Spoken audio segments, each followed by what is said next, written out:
recording? I am now. Hey everyone, this is like kind of part 2, but if you didn't see part 1, it was pretty cool. We did a little session with Rose. We've been working with her. I know, sweetie, I love you so much. And she's now we're sitting here bonding with her, and it's just like going to the gym. It's after you go to the gym that you build the muscle.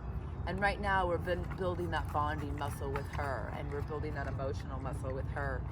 And before we even came down, we're just playing a little music for her, so I'll turn it down so you can hear me. But when we came down, before we even came down, we drew what it's called the Divine Feminine Oracle cards. I'll actually have to put a link on here. It's by Megan Watterson. They're beautiful cards for you ladies. It's really an incredible, just almost like spiritual tarot cards, if you will. And we pulled a card for her, and I was just almost in tears. Gail pulled the card, but she's been going through all of this stuff, and she's got these little rubs on her face where she fought the halter, where she's just, just arguing with life, honestly. And we pulled this card, and it was so beautiful what came out of it. And we both we're thinking the exact same card too, and it is Kali, the mother of the universe. I release all that doesn't serve me. It is time to be the truth of who I am.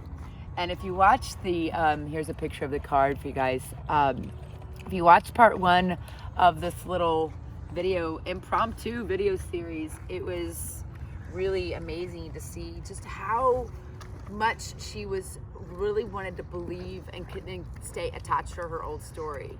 In marketing in the world, it's called cognitive dissonance. We don't want to let go of what we used to believe, because it means whatever we used to believe we're wrong, and we don't like to believe that we're wrong.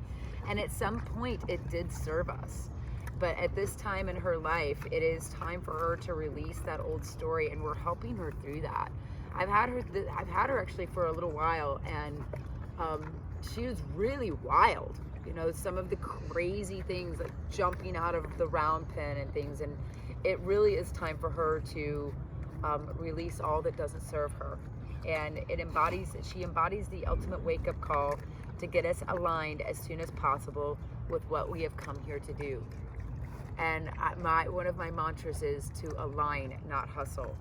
And this really is the fierce form of the dark divine feminine, which just embodies who this horse is.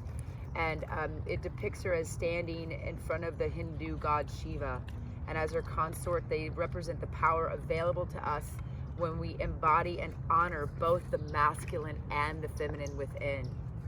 And so it says, when her soul selects this card, Kali is as subtle as a sledgehammer, which is pretty true about her. She's kind of a powerhouse, and she shows up to strip us of what no longer serves us. And that sounds good in theory, but in practice, it can feel as if the ground beneath us has turned to sand. All of those illusions about ourselves, especially what we think we're capable of, suddenly dissolve beneath us. When Kali sweeps in, we can easily slip into feeling like a victim.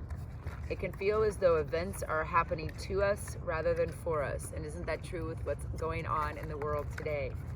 Kali does not want us to waste another precious second being someone we are not.